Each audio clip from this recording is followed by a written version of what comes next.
Next Level Soul Publishing presents The Spirit's Book by Allan Kardec. Read by William Sterling. Introduction. There comes a moment in every serious seeker's life when the old explanations stop working. The stories we were given as children no longer satisfy the questions we carry as adults. Dogma feels hollow. Materialism feels incomplete. Science explains how things work, but not why they matter. Religion offers meaning, but often demands belief without inquiry. Somewhere between these extremes, a quiet question begins to rise. What is really going on here? The Spirit's Book was born from that question. This work did not emerge from blind faith, religious authority, or mystical tradition. It arose from investigation, from curiosity, from a refusal to accept easy answers to humanity's deepest mysteries. It asks the same questions modern seekers still ask today. What is consciousness? Does the soul survive death? Is there meaning behind suffering? Are we evolving, or merely repeating ourselves? Is there an intelligence behind the universe, or is everything accidental? What makes this book remarkable is not the questions themselves, but the method used to explore them. Rather than starting with belief, Spiritist philosophy begins with observation. Rather than asking for faith, it invites examination. Rather than presenting truth as fixed and final, it treats understanding as something that unfolds through dialogue, comparison, and reason. In other words, this is not a religion in the traditional sense. It is a spiritual philosophy, one that sits comfortably between science and mysticism, reason and intuition, skepticism and wonder. To avoid confusion, we must begin by clarifying a few essential ideas. Throughout history, humanity has used the word soul in many different ways. Sometimes it has meant the principle of life, sometimes the seat of emotion, sometimes an abstract spark of divinity. Without clarity, discussion becomes impossible. Spiritist philosophy defines the soul simply and precisely. The soul is the conscious, intelligent being, the true self, that survives the body. It is not created by the brain, though it uses the brain to express itself. It is not destroyed by death, though it changes how it exists. It is not perfect at birth, nor condemned by nature. It is evolving. This single idea reshapes everything. If the soul survives death, then life cannot be reduced to a single chance event. If the soul evolves, then existence must be educational rather than punitive. If consciousness continues, then morality cannot end at the grave. And if the universe is structured to support this evolution, then chance alone cannot explain reality. Spiritist philosophy does not define God through theology or tradition. It defines God through reason. God is the supreme intelligence and the primary cause of all that exists. This definition avoids anthropomorphism. It does not turn God into a human ruler with emotions, preferences, or favoritism. Instead, it frames the divine as the intelligence behind law, order, harmony, and progression. We recognize intelligence by its effects. We recognize authors by their books. We recognize composers by their music. Likewise, we recognize divine intelligence through creation itself. The universe operates through laws, precise, consistent, intelligible laws.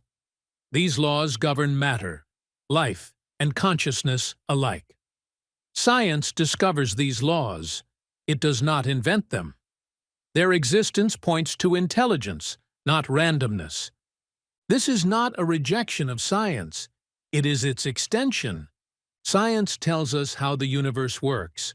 Spiritist philosophy asks what that implies. One of the earliest phenomena that drew attention to these questions was the spontaneous movement of objects, what history called table turning. At first dismissed as novelty or illusion, These phenomena revealed something unexpected: intelligent response. Objects did not merely move, they answered questions.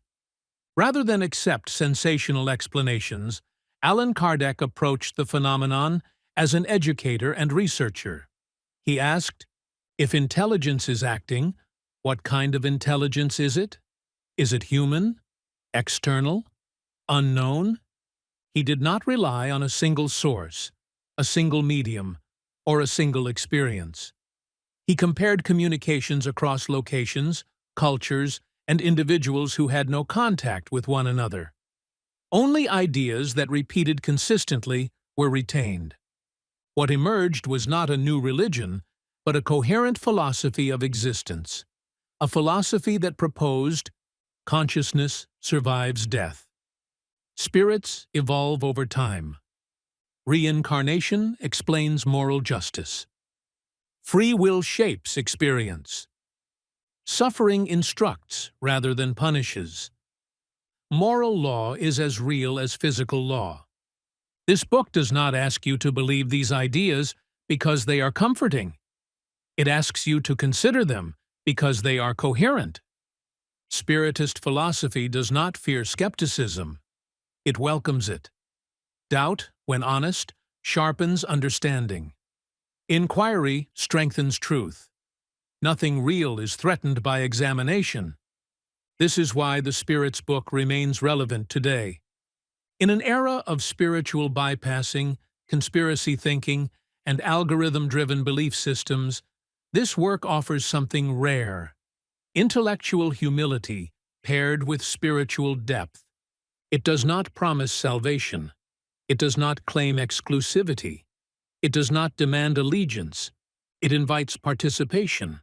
You are encouraged to read not as a follower, but as an explorer, to accept what resonates through reason and lived experience, to question what does not, to return to these ideas as your understanding evolves. Because that is the central premise of this philosophy: you are evolving. Not toward perfection, but toward understanding. Not through fear, but through experience. Not by escaping life, but by engaging it consciously. This book is not meant to give you answers to memorize. It is meant to give you questions that mature. And if it succeeds, it will not tell you what to think. It will remind you how to think deeply, honestly, and courageously about the nature of existence itself. Welcome to the journey. Preface. Next Level Soul Special Edition. Some books arrive ahead of their time. When the Spirit's book was first published in 1857, the world was not yet ready for what it proposed. Science was still in its infancy, psychology barely existed, and spirituality was largely confined to religious doctrine.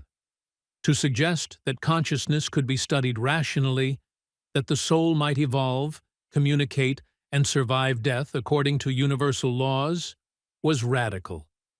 Yet that is exactly what this work attempted to do. By the time this book reached English-speaking audiences, it had already gained wide attention throughout Europe.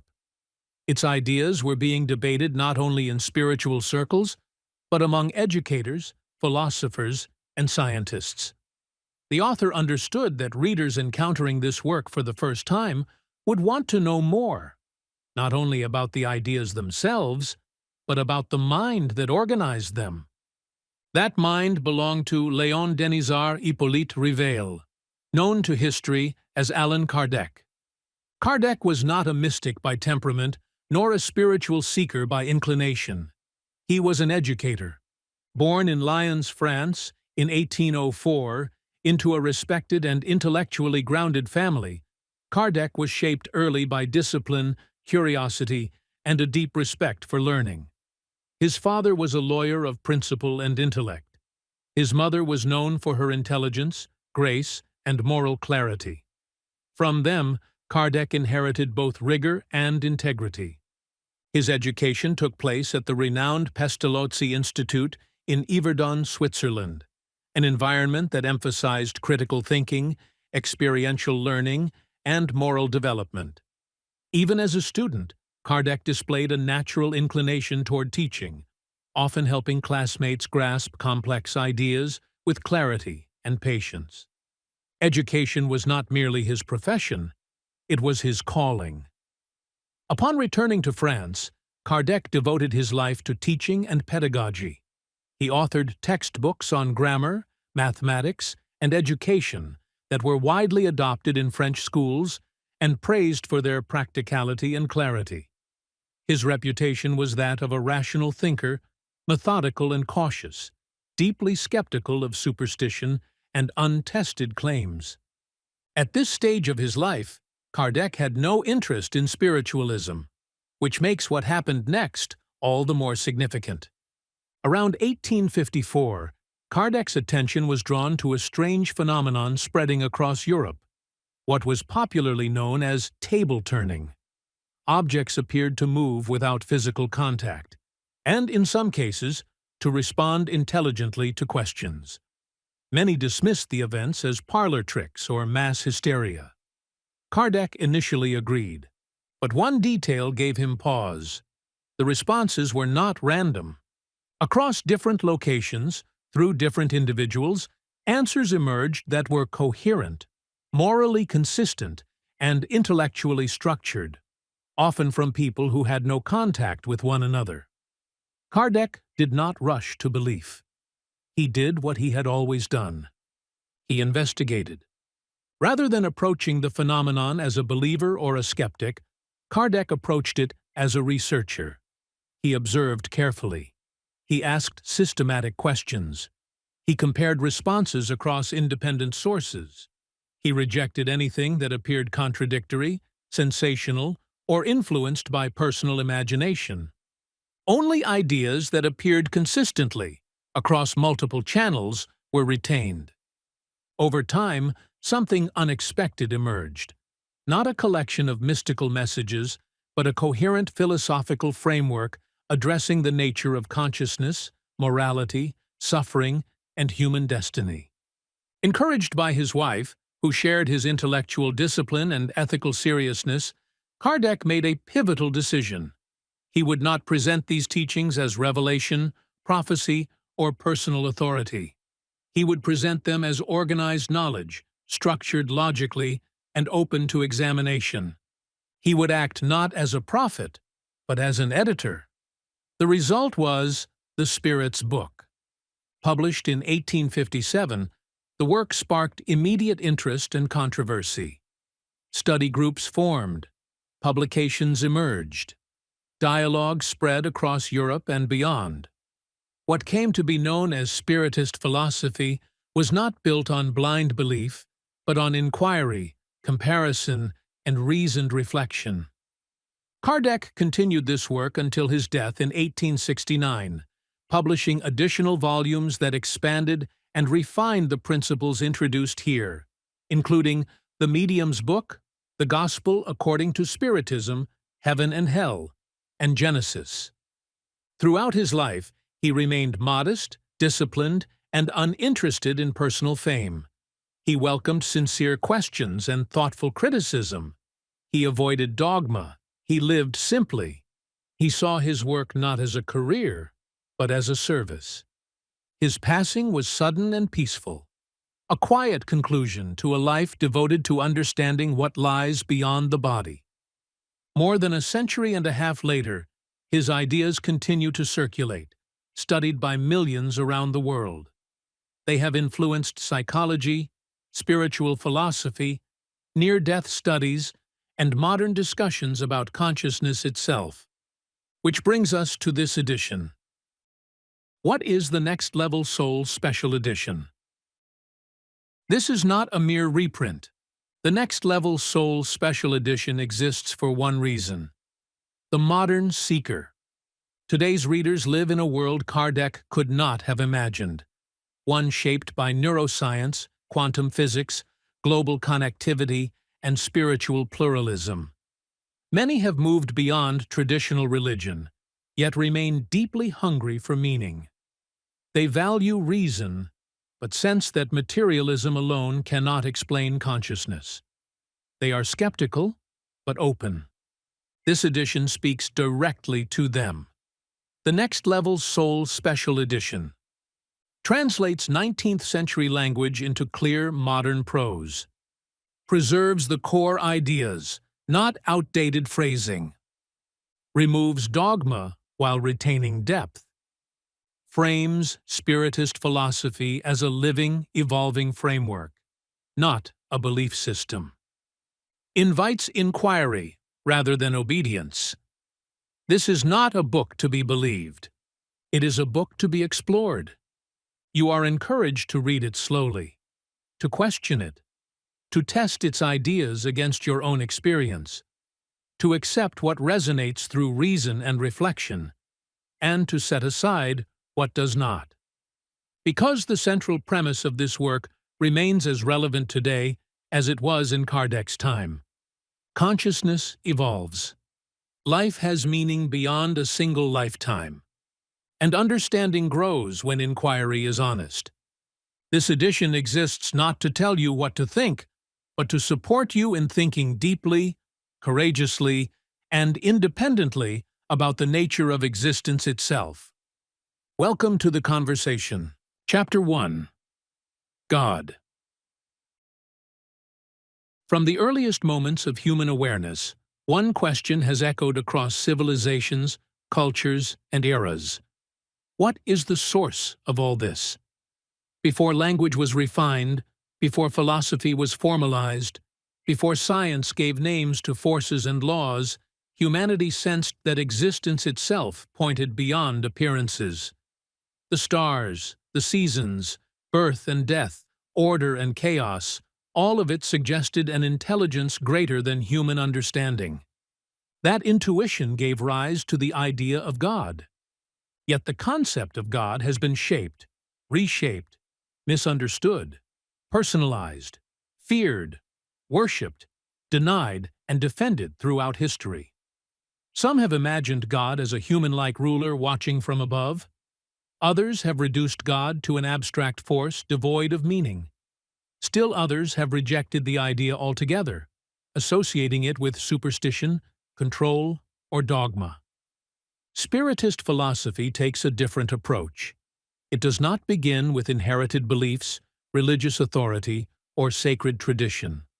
It begins with reason, observation, and reflection.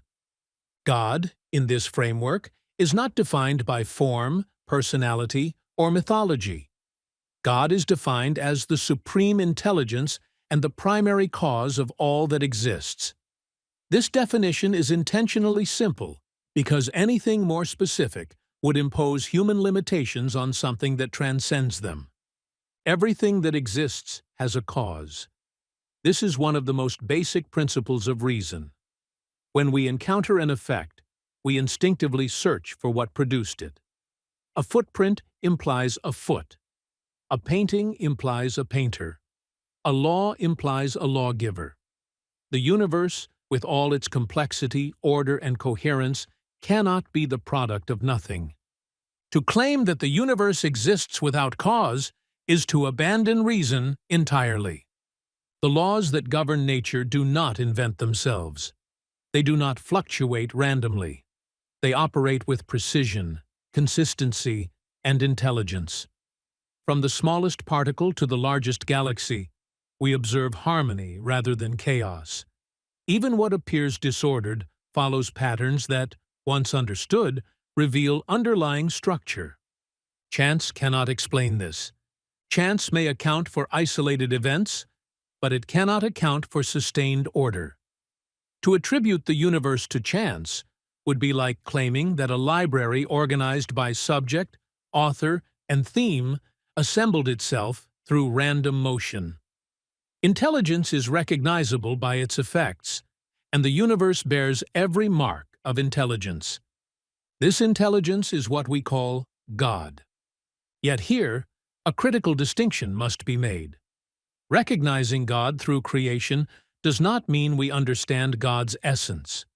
Human intelligence, remarkable as it is, remains finite.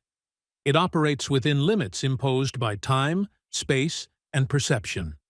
To fully comprehend the infinite would require infinite capacity, which humanity does not possess. This limitation, however, does not prevent understanding anything about God. Just as a child may not fully grasp the complexity of an adult mind, but can still recognize intention, care, and authority, humanity can perceive divine attributes without comprehending divine essence.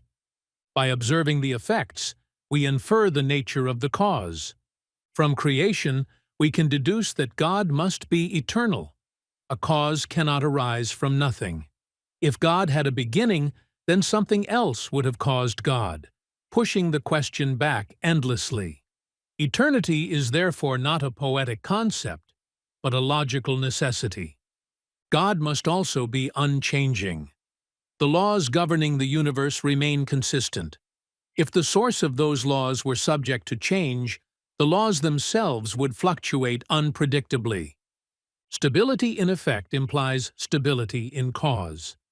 God must be immaterial. Matter is mutable, divisible, and subject to decay. A material God would be bound by the very laws God established, which would be a contradiction. Matter obeys intelligence. It does not generate it. God must be unique. If there were multiple supreme intelligences, they would either agree or disagree. Agreement would render multiplicity unnecessary. Disagreement would imply limitation and imperfection. Unity is therefore inherent to supremacy. God must be all-powerful because the universe displays power beyond any finite measure. God must be supremely just and good because injustice and cruelty are not principles of creation, but distortions introduced by imperfect beings. This leads to a crucial understanding. Evil does not originate from God. Evil arises from ignorance, imperfection, and misuse of freedom by finite intelligences still in development. To attribute evil to God would be to deny divine perfection. Human suffering, inequality, and moral struggle are not evidence against God's existence, but evidence of humanity's incomplete understanding of existence. They reflect the state of beings in progression, not the failure of the system itself. Many reject God not because reason disproves divine intelligence, but because they associate God with human institutions, dogmas, and historical abuses. Spiritist philosophy separates God from religion. It does not deny religion's value, but it does not confuse divine intelligence with human interpretation. God is not offended by inquiry. God is not diminished by doubt. God does not demand blind faith. Truth does not fear examination. Science, when honestly pursued, does not contradict the idea of God. It refines it. Science explains how laws operate, but it does not explain why laws exist. Discovering laws does not eliminate the need for intelligence. It confirms it. The more deeply science explores nature, the more astonishing its coherence becomes. Every discovery opens new questions, revealing that knowledge expands without ever reaching an ultimate boundary. This endless depth points not to randomness, but to inexhaustible intelligence. Belief in God, then, is not a retreat into mystery, but an acknowledgement of reason's horizon. Spiritist philosophy does not claim to define God fully, nor does it seek to impose belief. It simply affirms that the universe is intelligible because it arises from intelligence, and purposeful because it is guided by laws aimed at growth and harmony. God is not distant, nor intervening in arbitrary ways. God governs through laws, moral laws as precise as physical ones. When humanity aligns with those laws, harmony follows. When humanity resists them, suffering arises, not as punishment, but as consequence. Thus, God does not reward or punish in the human sense. God educates through experience. Understanding God, then, is inseparable from understanding ourselves. As humanity evolves intellectually and morally, its perception of the divine becomes clearer, less anthropomorphic, less fearful, more expansive. The history of human spirituality reflects this evolution. Early societies imagined gods resembling themselves, jealous, vengeful, capricious. Over time, these images gave way to higher concepts of unity, justice, and love. This progression mirrors humanity's own moral development. Spiritist philosophy places God not at the center of fear, but at the center of meaning.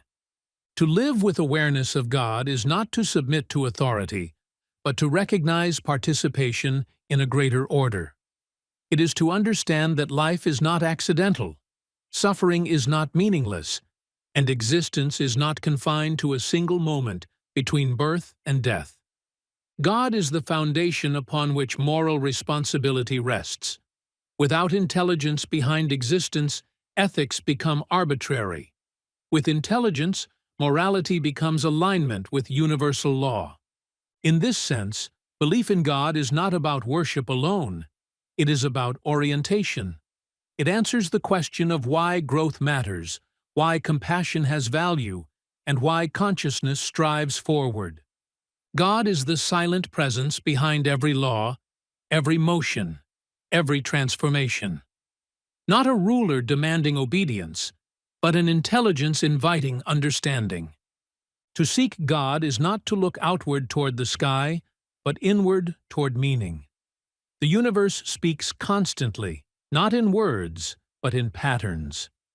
Those who learn to read them discover that existence is not a riddle meant to frustrate, but a lesson meant to awaken. Chapter 2.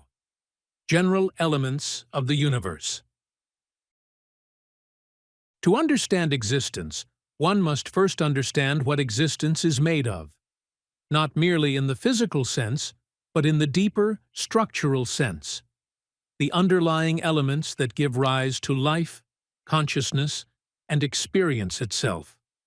Every philosophy, spiritual tradition, and scientific model begins here, whether explicitly or implicitly. What is real? What exists? And how do its parts relate to one another? Spiritist philosophy approaches this question not by speculation, but by synthesis. It recognizes that reality cannot be explained by matter alone, nor by spirit alone, but by the interaction between both, governed by laws that reflect intelligence and purpose. At the most fundamental level, the universe is composed of matter, spirit, and the forces that connect them. Matter is the most visible and familiar of these elements. It is what we touch, measure, weigh, and observe. Matter forms stars and planets, bodies and objects, atoms and energy. It changes form endlessly, yet its essence remains constant. What appears solid at one level dissolves into motion at another. What seems permanent eventually transforms. Matter is not fixed. It is dynamic. For centuries, humanity believed matter to be inert, lifeless, and passive. Modern science has shown this to be incomplete. Matter vibrates, it reacts, it follows precise laws. Even at its smallest scale, matter behaves in ways that defy simple mechanical explanation. Yet no matter how complex its behavior becomes, matter does not think. It does not choose. It does not generate intention. Matter obeys laws, but it does not create them. This distinction is essential. Confusing complexity with intelligence leads to false conclusions. A machine may perform astonishing tasks, but it does not understand them. Its intelligence exists only in the mind that designed it. In the same way, matter may organize into intricate systems, but the laws governing that organization originate elsewhere.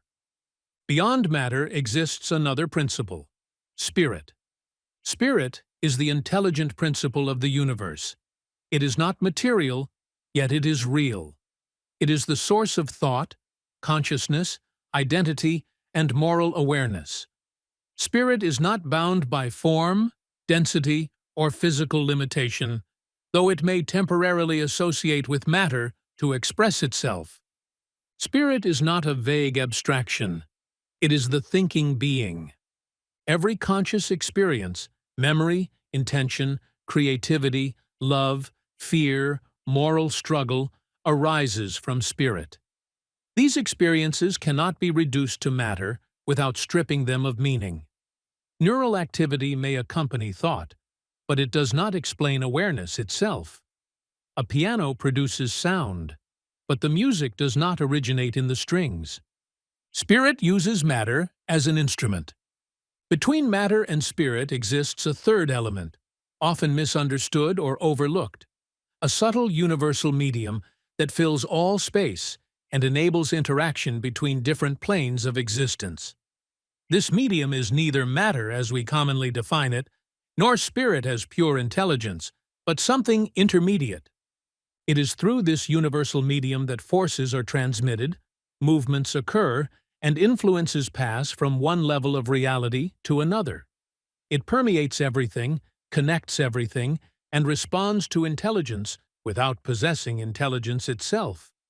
To deny this medium would be to deny transmission itself. Throughout history, humanity has repeatedly encountered such realities before understanding them. Electricity existed long before it was named. Gravity acted long before it was measured. Invisible forces were once dismissed as superstition until their effects became undeniable. The universal medium functions in much the same way. Though invisible to the senses, its presence is revealed through its effects. Thought influences matter through it. Spirit acts upon physical reality through it. It is the bridge between worlds. This medium is not intelligent. It does not think or choose. It responds, much like air carries sound or water carries waves. Intelligence shapes it, but does not originate from it. Life arises when matter becomes animated by the vital principle. The vital principle is distinct from spirit. It is the force that animates organic matter, allowing growth, reproduction, and biological function. Plants, animals, and humans all share this principle. When the vital principle withdraws, life ends. But matter remains unchanged in substance, only altered in form. This explains why death does not destroy matter. The elements of the body return to nature, recycled endlessly, participating in new forms of life. Nothing is lost. Nothing is created from nothing. The vital principle itself is not the soul. It does not think, reflect, or survive as an individual identity. It is a force, not a being. Confusing the vital principle with the soul leads to misunderstanding the nature of consciousness. The soul is spirit incarnated. In human beings, these three elements unite. Matter forms the body. The vital principle animates it, and spirit inhabits it as a conscious, moral being. These elements function together during physical life, but they are not the same thing, and they do not share the same destiny. At death, the body returns to matter. The vital principle dissipates. The spirit continues. Understanding this distinction dissolves many ancient confusions. It explains why life can cease while matter remains. It explains why consciousness cannot be reduced to biology. It explains why moral identity persists beyond physical change. Nothing in nature exists in isolation. Everything is interconnected, governed by laws that maintain balance and continuity. Matter transforms endlessly. Life circulates. Spirit progresses. What appears as destruction is merely transformation. Nature does not waste. Death feeds life. Decay fertilizes growth. Endings are beginnings viewed from another angle. The universe is not a machine that breaks down, but a system that renews itself continuously. Spiritist philosophy views existence as progressive rather than static. Nothing is created finished. Everything evolves. Matter refines. Life diversifies. Spirit learns. Progress is not random. It follows laws as precise as those governing physics. Moral growth is as structured as physical growth, though far less understood. Spirit is not created equal in knowledge or development. Spirits exist at different stages of awareness, shaped by experience, choice, and learning. Embodiment in matter provides opportunities for growth that pure spirit existence cannot offer alone. Physical life is therefore not a punishment, but a classroom.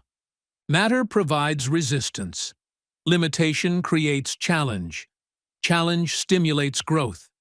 Without obstacles, intelligence stagnates. Without experience, wisdom cannot form. This reframes suffering. Pain is not evidence of cosmic cruelty, but of incomplete understanding. Difficulty is not proof of injustice, but of development in progress. The universe is not designed for comfort, but for evolution. This does not diminish compassion or deny the reality of suffering. It simply places suffering within a larger context. Growth often involves friction. Expansion requires tension. Awareness is forged through experience, not abstraction. Spirit learns through consequences, not commands. Freedom is essential to this process. Without freedom, morality would be meaningless. Obedience without choice has no ethical value. Spiritist philosophy affirms free will as a fundamental law of existence. With freedom comes responsibility. Choices shape experience. Actions generate effects. Nothing is arbitrary. Nothing is forgotten.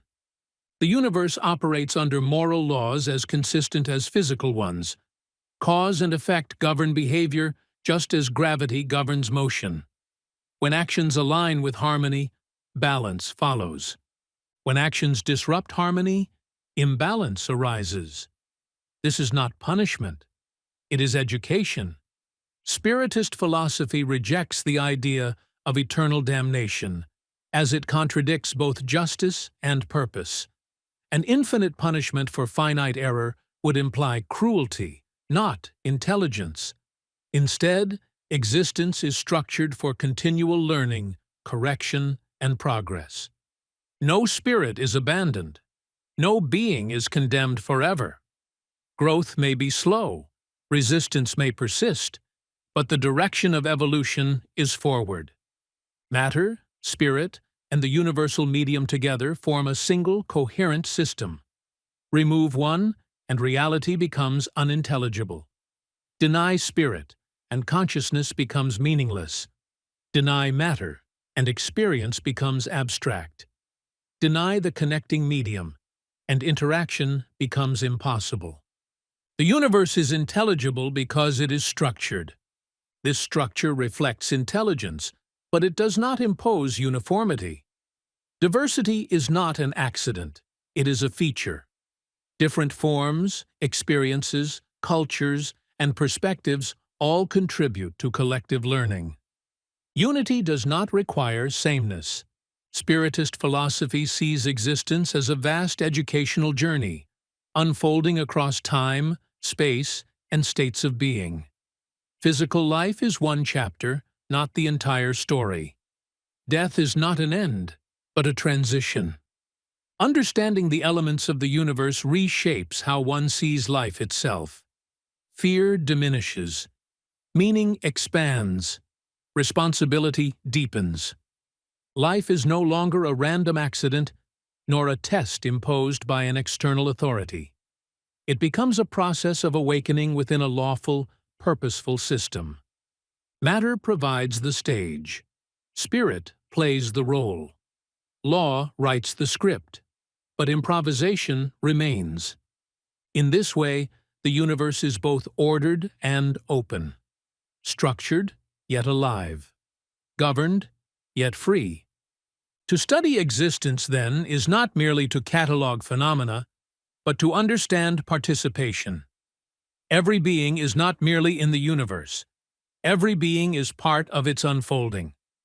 The general elements of the universe are not distant abstractions. They are the foundation of daily life, thought, struggle, love, and transformation. To understand them is to begin understanding oneself. Chapter 3. Spirits. To speak of spirits is to speak of consciousness itself, stripped of form, freed from flesh, and revealed as the enduring core of identity. Across cultures and ages, humanity has sensed that something survives death, something that remembers, learns, and continues. Spiritist philosophy does not begin by assuming this truth. It arrives there through observation, coherence, and reason. A spirit is not a vague mist, nor a symbolic metaphor, nor an abstraction invented to comfort the living. A spirit is an individual intelligent being, possessing awareness, memory, will, and moral sense. It is the same conscious identity that animated a human life, now existing beyond the physical body. What changes at death is not who the being is, but how the being exists. During physical life, spirit expresses itself through a body, limited by biology, environment, and circumstance. Thought must pass through the brain. Action must pass through muscle. Perception is filtered through the senses. These limitations shape experience, but they do not create identity. At death, these limitations fall away. The spirit does not dissolve into nothingness, nor merge into an impersonal whole, nor lose individuality. It remains itself, thinking, feeling, remembering, desiring, learning. The personality persists, refined or burdened by the choices made during physical existence. This continuity explains why consciousness cannot be explained by matter alone. Matter changes constantly. Cells die and regenerate. Atoms are exchanged with the environment, yet identity remains coherent. Memory persists. Moral character develops over time. Spirit is the thread that holds experience together. Spirits are not all the same. They do not exist in a single uniform state of awareness or understanding. Just as humans vary widely in intelligence, maturity, and moral development, spirits exist at different stages of growth. There is no sudden transformation at death that makes all beings equal. Death changes conditions, not character. A selfish person does not become wise simply by leaving the body. An ignorant person does not instantly gain understanding. Progress continues beyond physical life, just as it did within it. This principle resolves one of humanity's oldest contradictions, the idea of an afterlife that is radically disconnected from earthly experience. Spiritist philosophy asserts continuity. What we are becoming now is what we will continue to become later. Spirits evolve. They evolve through experience, reflection, consequence, and effort. They are not created perfect, nor condemned to permanent imperfection. They are learners in a vast school of existence. Freedom is essential to this process. Without freedom, growth would be impossible. Obedience imposed by force has no moral value. True development arises from choice, from the ability to choose harmony over discord, compassion over indifference, truth over illusion. With freedom comes responsibility. Every choice shapes the spirit's understanding. Every action leaves an imprint. Nothing is arbitrary. Nothing is lost. Spirits do not exist apart from law. They are governed by moral laws as precise as physical ones. These laws are not imposed externally as punishment, but operate naturally through cause and effect. Harmony generates peace. Disharmony generates unrest. Suffering is not inflicted. It is experienced as the natural consequence of imbalance. This understanding reframes the notion of judgment. There is no cosmic tribunal handing out rewards and punishments. There is learning. There is correction. There is progress. Spirits perceive reality differently depending on their level of development. More advanced spirits perceive greater unity, clarity, and purpose. Less advanced spirits remain bound to illusion, fear, and narrow self-interest. This explains the diversity of spiritual experiences reported throughout history. Not all communications, inspirations, or inner voices arise from the same level of understanding. Discernment is essential. Wisdom does not come from the mere fact of being a spirit. It comes from growth. Spirits retain memory, but memory is not always immediately accessible. Just as humans forget early childhood experiences, spirits may not fully recall every past existence at once. Memory unfolds as it becomes useful and constructive. Forgetting is not punishment. It is protection. If every past experience were immediately present, consciousness would be overwhelmed. Learning requires focus. Embodiment allows the spirit to concentrate on specific lessons without distraction. Spirits are not confined to a single state of existence. They inhabit different planes or conditions corresponding to their level of awareness. These states are not physical locations, but modes of perception. Heaven and hell, in this understanding, are not places, but experiences. Peace or suffering arises from internal alignment or conflict. A spirit at peace carries harmony wherever it exists. A troubled spirit carries unrest, regardless of surroundings. This dissolves the fear-based cosmologies that have dominated religious thought. Eternal punishment becomes unnecessary. Eternal stagnation becomes impossible. Progress is the law. Spirits influence the physical world, just as the physical world influences spirits. Thought is a force. Intention carries weight. The separation between worlds is not absolute, but relative.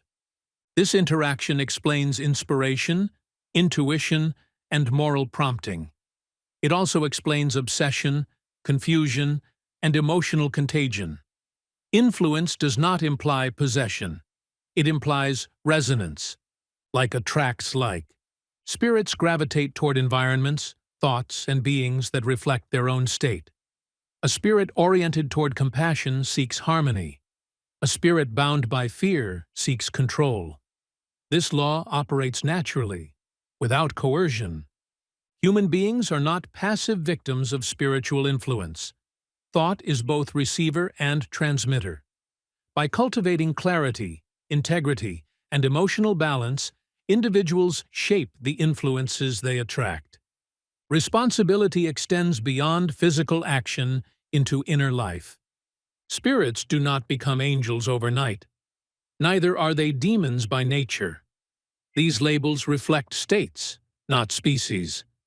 An angel is a spirit who has achieved high moral and intellectual development. A demon is a spirit trapped in ignorance and suffering. Both are spirits. Both are on the same journey. This understanding restores dignity to existence.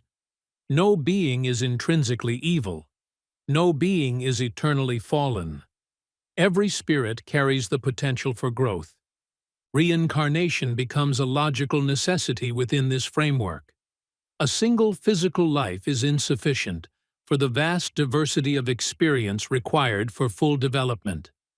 Inequality of circumstances, talents, and challenges finds explanation through continuity rather than randomness. Reincarnation is not repetition, it is progression. Each life offers new lessons, new perspectives, new opportunities to balance what was previously misunderstood. The spirit is not reset, but refined. Death becomes transition, not termination. Understanding spirits reshapes how one views humanity itself. People are no longer isolated individuals struggling in meaningless competition. They are fellow travelers at different stages of the same journey. Judgment gives way to understanding. Condemnation gives way to compassion. Responsibility deepens, but despair dissolves. Life becomes meaningful beyond immediate success or failure. Even struggle gains purpose. Spiritist philosophy does not ask for belief without thought. It invites reflection. It does not demand acceptance. It encourages investigation. The concept of spirits is not meant to distance humanity from life, but to deepen engagement with it. Knowing that consciousness survives does not diminish responsibility. It amplifies it. Every moment becomes formative. Every choice matters. Every life is a chapter, not the book. Chapter 4. The Spirit Hierarchy. If spirits are individual conscious beings, and if they evolve over time through experience and choice, then it follows naturally that they do not all exist at the same level of awareness or moral development. Just as humanity displays a wide range of understanding, maturity, and wisdom, so too does the spiritual world reflect diversity of growth rather than uniform perfection. This diversity is not evidence of inequality imposed by a creator, but of progress in motion. Spiritist philosophy rejects the notion that spirits are created either perfect or permanently flawed. Instead, it presents existence as a continuum of development, where every being advances through stages of understanding shaped by effort, experience, and moral learning. The hierarchy of spirits is not a caste system, nor a fixed ranking, but a snapshot of growth at different points along the same path. Hierarchy, in this sense, describes states of consciousness, not value. No spirit is inherently superior or inferior. Differences arise from development, not worth. A child is not less valuable than an adult, but less experienced. In the same way, a spirit at an early stage of growth is not lesser in essence, but still learning how to live in harmony with universal law. Understanding this dissolves fear-based spiritual models. There is no eternal separation between saved and damned, no irreversible fall, no divine favoritism. There is only progression. Spirits are commonly described in three broad categories, not as rigid divisions, but as general stages of development: imperfect spirits, progressing spirits, and pure spirits. These categories reflect dominant tendencies, not absolute conditions. Imperfect spirits are those still strongly influenced by material instincts, selfish desires, and limited understanding. They are not evil by nature, but immature in moral perception. Their consciousness remains focused primarily on the self: survival, control, pleasure, fear, and power. Such spirits often struggle with frustration, attachment, and resentment. They may resist change, cling to familiar patterns, or seek dominance over others. Their suffering arises not from punishment, but from misalignment with the natural laws of harmony. Ignorance, not malice, defines this state.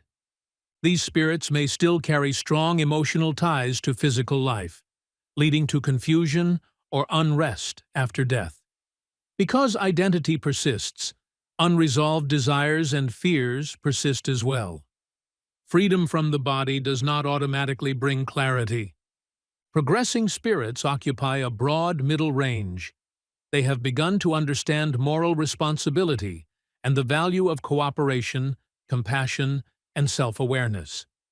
They recognize the consequences of their actions and actively seek improvement, though they may still struggle with internal conflict. These spirits experience growth through effort. They question themselves. They reflect. They learn from mistakes. Their progress is uneven, marked by advances and setbacks, but the general direction is forward. They begin to perceive unity beyond self-interest. Pure spirits represent the highest level of development. They have fully aligned with moral law, transcended selfish desire, and achieved clarity of purpose. Their will harmonizes naturally with universal intelligence. They act not from obligation, but from understanding. Such spirits are not emotionless or detached. On the contrary, their compassion is expansive, unburdened by fear or attachment. Their knowledge is not intellectual accumulation, but lived wisdom. They do not dominate. They serve. Purity here does not imply moral rigidity or sterile perfection. It implies integration. Conflict has resolved into coherence. Desire has transformed into intention. Identity has expanded beyond separation. These distinctions do not imply sudden leaps. No spirit jumps from ignorance to enlightenment overnight. Growth unfolds gradually, through countless experiences, across physical and non-physical states of existence. The hierarchy is fluid. A spirit's position is never fixed. Progress is always possible. Regression is temporary and instructive, not terminal. Every being moves forward at its own pace, guided by freedom and consequence. This dynamic hierarchy explains why spiritual communications throughout history vary in tone, insight, and reliability.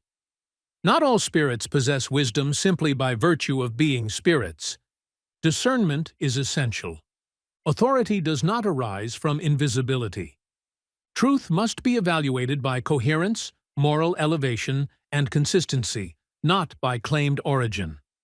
A message promoting fear, domination, or cruelty cannot arise from an advanced spirit, regardless of how impressive it appears. Higher spirits never contradict moral law. They do not flatter ego, demand submission, or incite division. Their influence elevates thought, encourages responsibility, and fosters peace. Lower spirits may mimic authority, exploit fear, or reinforce harmful beliefs. This does not make them evil demons in a mythological sense, but confused beings acting from limited understanding. Fear-based cosmologies often arose from misinterpreting this diversity. The idea of fallen angels or eternal demons reflects humanity projecting moral absolutes onto developmental states. Spiritist philosophy replaces these myths with a developmental model grounded in continuity. No spirit is created wicked. No spirit remains wicked forever. The hierarchy also explains why guidance exists without coercion. More advanced spirits assist those less developed, not by command, but by influence. They inspire rather than impose. Their role is educational, not authoritarian. This assistance respects free will. Growth cannot be forced. Just as teachers guide students without living their lives for them, higher spirits offer insight while allowing others to learn through experience. Intervention occurs only when it supports development, never when it replaces responsibility. The idea of guardian spirits emerges naturally from this framework.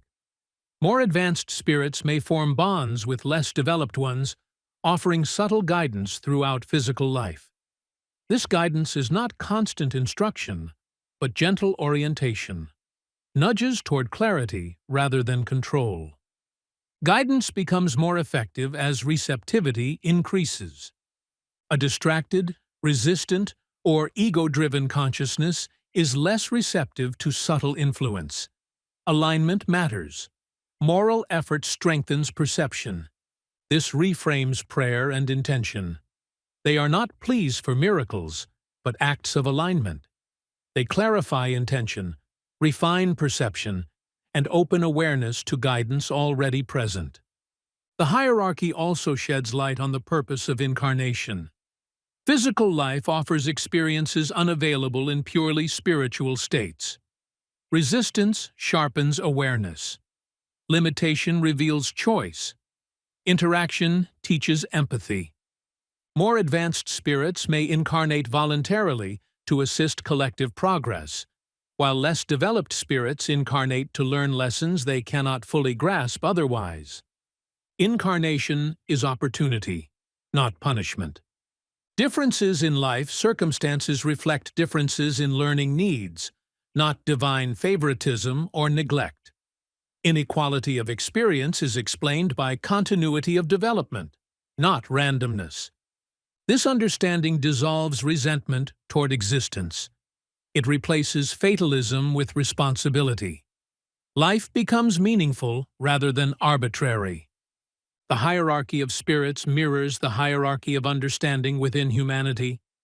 There are those driven by impulse, those striving for balance, and those oriented toward service. These differences coexist because growth is uneven, not because value differs. Judgment becomes unnecessary. Comparison becomes meaningless. Each being stands where it stands because of its journey so far, not because of divine decree. The spiritual world, then, is not a distant realm populated by flawless beings. It is a living continuum, reflecting the same principles seen in nature: growth, diversity, adaptation, and progression. Understanding this hierarchy transforms how one views death.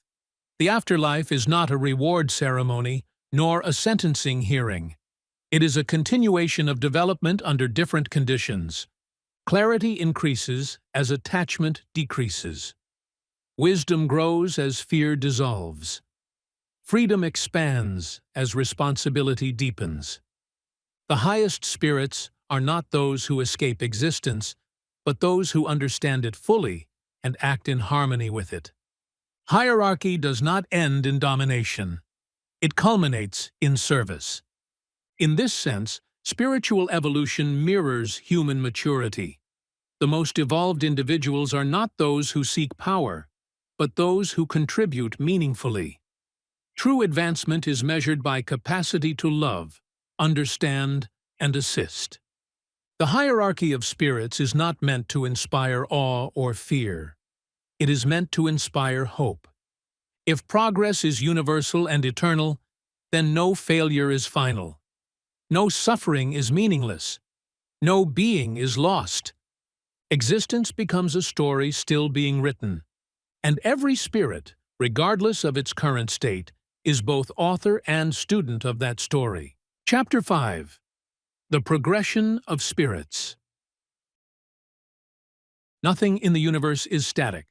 From the movement of galaxies to the growth of a seed, existence reveals a constant unfolding. Change is not a disruption of order. It is the mechanism through which order expresses itself. Spiritist philosophy places this principle at the heart of consciousness itself. Spirits do not appear fully formed, nor do they remain fixed in a permanent state. They progress. Progression is not an abstract idea or a moral slogan. It is a law as fundamental as gravity. Just as matter evolves through increasingly complex forms, consciousness evolves through increasingly expansive awareness. Spirit is not created perfect, nor condemned to imperfection. It is created capable of becoming. The progression of spirits unfolds through experience. Knowledge that is merely given does not transform character. Wisdom arises from understanding consequences, integrating insight, and aligning intention with universal law. Experience is therefore not incidental to growth. It is essential. A spirit learns by living. In early stages of development, consciousness is dominated by instinct and immediate desire. Awareness is narrow, focused primarily on survival, gratification, and avoidance of discomfort. Moral concepts exist only faintly, often overshadowed by fear and self-interest. At this level, learning occurs through direct consequence. Actions that disrupt harmony generate unrest, while actions aligned with balance bring relative peace. This is not punishment, it is feedback. As spirits progress, they begin to perceive patterns. Cause and effect becomes clearer. The realization dawns that choices shape experience, not arbitrarily, but consistently. Responsibility emerges not as an imposed rule, but as an internal recognition. The spirit starts to understand that freedom without awareness leads to suffering, while freedom guided by understanding leads to stability. This realization marks a turning point. Growth shifts from reactive to intentional. At more advanced stages, spirits no longer act solely to avoid pain or seek reward. They begin to value harmony for its own sake. Compassion arises naturally as awareness expands beyond the self. The suffering of others is no longer abstract. Empathy deepens. Cooperation replaces competition as the dominant mode of interaction. Moral development is not linear. Progress includes setbacks, resistance, and periods of stagnation. Old habits persist. Fear resurfaces. Growth often requires confronting internal contradictions. These struggles are not failures. They are part of integration. Learning requires friction. Spiritist philosophy rejects the idea that a single physical lifetime is sufficient for this vast process. The diversity of human conditions, talent, opportunity, challenge, limitation, cannot be reconciled within a single isolated existence. Continuity of consciousness provides coherence where randomness would otherwise prevail. Reincarnation is therefore not a belief added to progression. It is a logical consequence of it. Through successive experiences in physical life, spirits encounter varied circumstances designed not as rewards or punishments, but as learning environments. Each life emphasizes different lessons. Power teaches responsibility. Limitation teaches humility. Relationship teaches empathy. Loss teaches detachment. Success tests integrity. No experience is wasted. Memory of past lives is not usually conscious during incarnation, and this forgetting serves a purpose. Full awareness of previous experiences would overwhelm focus and distort choice. Each life invites fresh engagement, unburdened by accumulated guilt or pride. Learning remains cumulative, but awareness is appropriately limited. Growth continues beyond physical life as well. After death, spirits review experience with greater clarity, free from the distractions of embodiment. Understanding deepens. Intentions are refined. Preparations are made for future experiences aligned with further development. Progression is therefore continuous, spanning both material and spiritual states of existence.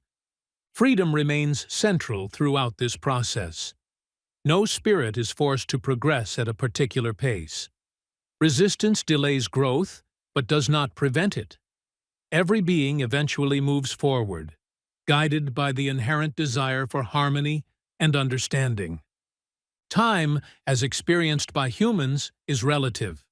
For spirits, progression is not measured in years or lifetimes, but in integration of awareness. Some advance quickly, others slowly. Pace does not determine worth. Comparison is meaningless. The ultimate direction of progression is unity, not uniformity, but coherence. As spirits evolve, perception expands. Separation gives way to connection. Self-interest transforms into collective awareness. Individual identity remains, but it is no longer defined by opposition or isolation. This state is not absorption into an impersonal whole. It is participation in a greater harmony while retaining individuality. Advanced spirits act with clarity rather than compulsion. They understand universal law intuitively and align with it effortlessly. Their influence is stabilizing, not dominating. They teach by example, not command. Progress culminates not in escape from existence, but in mastery of participation within it. This vision of progression transforms how one views life. Struggle gains meaning. Failure becomes instruction. Patience replaces despair. Responsibility deepens without crushing hope. Nothing is final except growth itself. The progression of spirits affirms that existence is fundamentally educational. Every challenge is an invitation. Every moment carries potential for insight. Consciousness is not trapped in a fallen state, nor racing toward a distant salvation. It is unfolding, step by step, toward understanding. And that journey, however long it may take, belongs to every spirit without exception.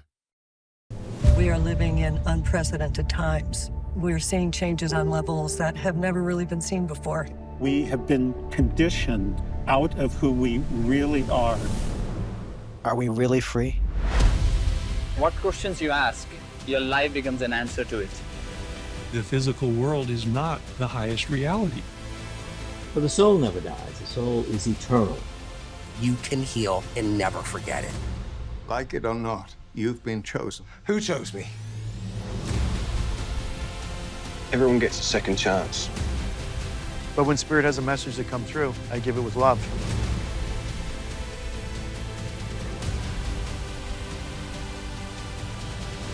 We love you.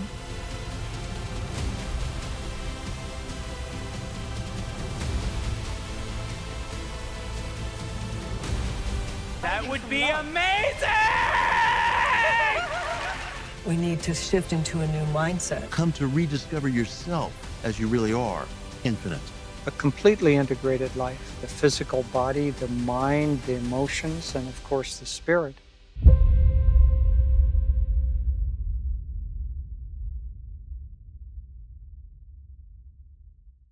To continue listening, step deeper into the wisdom at Next Level Soul TV, where sacred teachings, spiritual cinema, transformative courses, and divine stories await your soul's unfolding. Enter the portal at www.nextlevelsoul.tv and let your spirit remember what it already knows. Awaken, expand, and evolve.